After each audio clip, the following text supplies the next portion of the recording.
اسلام نے ہمیں کسی مخصوص لباس کا پابند نہیں کیا۔ لباس کے 3 مقصد ہیں۔ پردہ پوش ہو، دوسرا مقصد لباس کا موسمی اثرات سے اپنے آپ کو بچانا،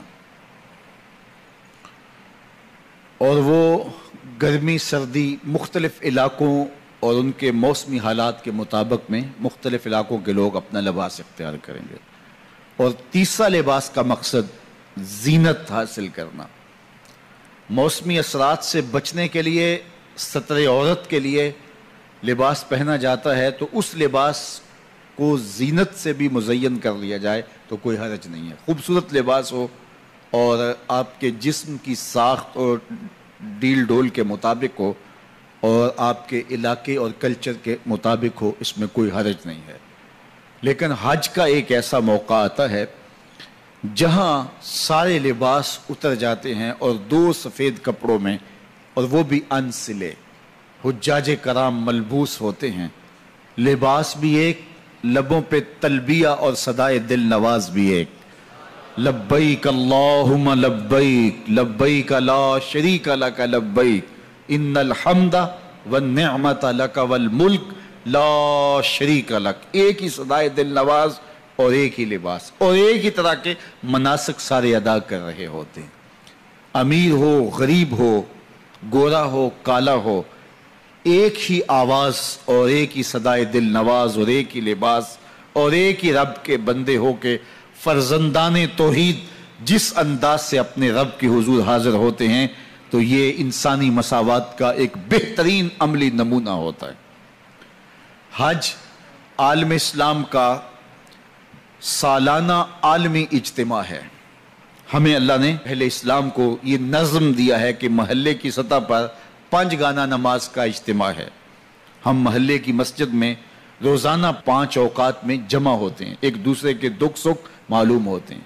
کوئی نمازی مس ہو تو ہمیں تشویش ہوتی ہے کہ وہ خیر سے تو ہے، کیا مسئلہ ہے۔ تو ایک اچھی معاشرت کی تشکیل کے لیے مسجد ایک بنیادی یونٹ ہے۔ تو مسجد سے ہمارا سلسلہ شروع ہوتا ہے، یہ محلے کی سطح پہ ہے۔ علاقے کی سطح پہ جمعۃ المبارک کا اجتماع ہے۔ پورے علاقے سے لوگ ایک مرکز میں جمع ہوتے ہیں اور وہاں مسائل دینیہ سنتے ہیں، ایک دوسرے سے آگاہ ہوتے ہیں، مختلف علاقوں کے لوگ وہاں ایک دوسرے سے ملاقات کرتے ہیں۔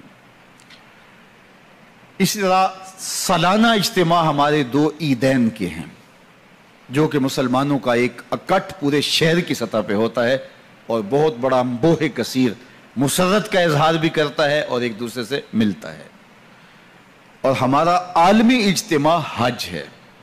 پوری دنیا کے لوگ وہاں جمع ہوتے ہیں اور آ کر کے وہاں ملتے ہیں اور ایک دوسرے سے مراسم پیدا ہوتے ہیں اور ربط پیدا ہوتا ہے۔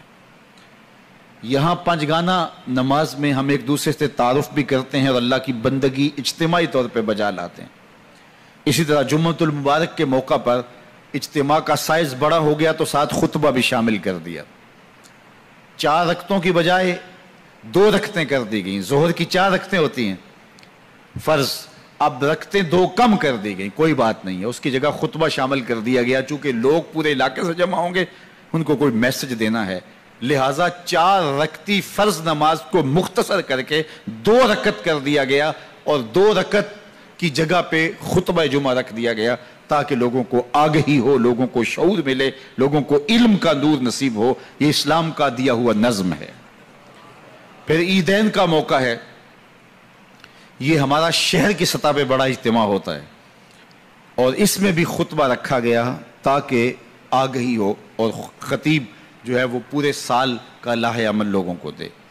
اور حج عالمی اجتماع ہے اور اس میں جو 2 رکن ہیں وہ طواف زیارہ اور وقوف عرفات ہے، اور عرفات کے اندر حج کا خطبہ ہے، اور جس میں امام حج پوری دنیا سے آئے ہوئے مسلمانوں کو ایک مربوط لاہ عمل دے گا۔ حالات کے مطابق امت مسلمہ کہاں کھڑی ہے، اس کو آگے جانے کے لیے انہوں نے کیا کرنا ہے۔